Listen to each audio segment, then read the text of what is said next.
Fujii, you restore life to an alien-like world, whilst collecting seeds and planting them in your very own virtual garden. These games are getting stranger by the minute. To move around the world, you teleport, and there is only snap turning. But the cool thing about the teleportation here is the fact that wherever you aim your cursor, plants spring to life from out the ground. The game can be played in a standing or seated position, but playing while stood is by far the better option. Seated is possible too though, thanks to your arms being able to extend outwards to grab faraway objects. It feels quite surreal, especially as the virtual arms do a pretty good job at mimicking your own real life arm movements. Further giving you a strange feeling is how you collect water. Your arm forces itself inside these water-like orbs and starts to suck. The water is then actually stored in your lower arm and it wobbles from the weight of the liquid. It's oddly satisfying. You can then use your arm like a hose to water plants and also to reach faraway things. The actual main aim of the game is to restore life to 3 different areas. This little character somewhat guides you on your journey,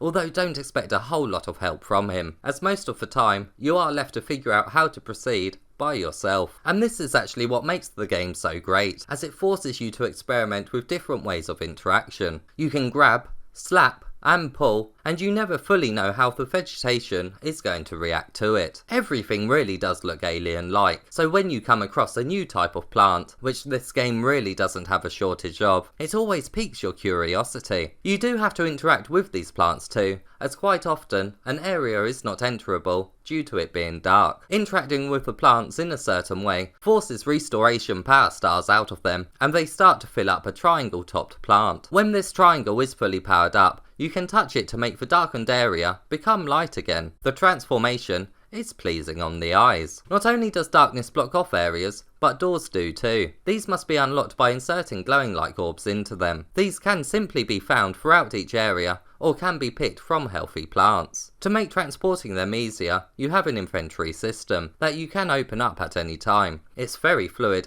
and incredibly easy to use. Placing items into it really does become second nature in no time at all, which really allows you to focus on the best bit about the game, exploration. You even come across strange creatures from time to time. They don't serve a real purpose here, but just like for vegetation, they do elevate your curiosity, especially as they can be picked up for closer inspection. You will need to do some inspecting too, as there is some puzzles to be found. I don't really want to go into detail about them, because they are pretty simple, and saying anything at all would give away the solution. The actual locations could have used a little bit of extra work, as it does feel like the walls are simply there to stop the player from going out of bounds of the map. It does make each area feel quite small, rather than each place feeling like it has an expansive environment, but the music does do an excellent job at still making you feel like you're exploring something quite surreal, which ultimately grounds you in these tiny areas.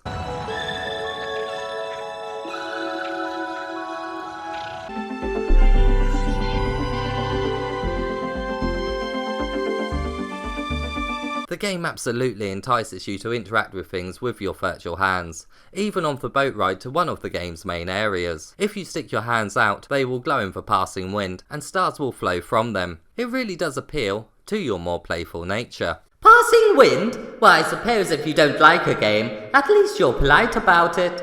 What? I do like this game. Mr Oculus, have you been at the brandy again? Yes, brandy. That's just what we need to get through this. Oh, it's like talking to a brick wall. Next act.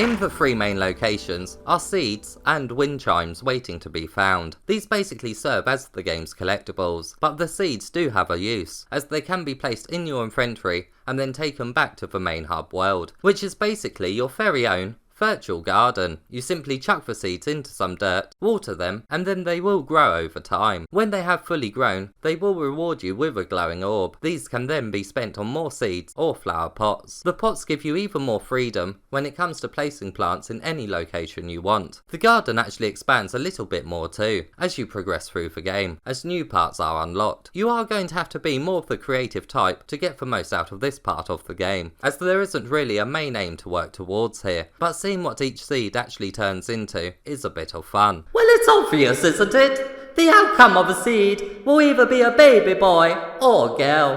Whoa, whoa, whoa! Way out of context, Mr Oculus.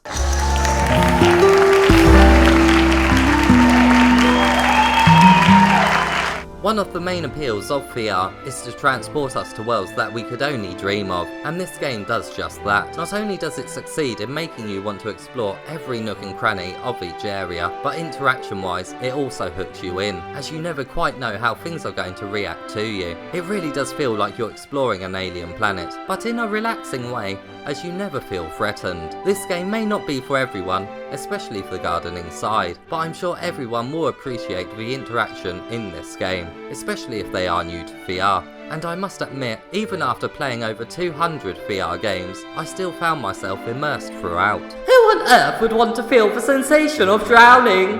No, I didn't mean immersed in that sense. Have you even been following this review? Well, I've been trying to, but it's hard for me to concentrate on your constant video game ramblings, when most of the time, I'm in the dark. Oh, you mean like this?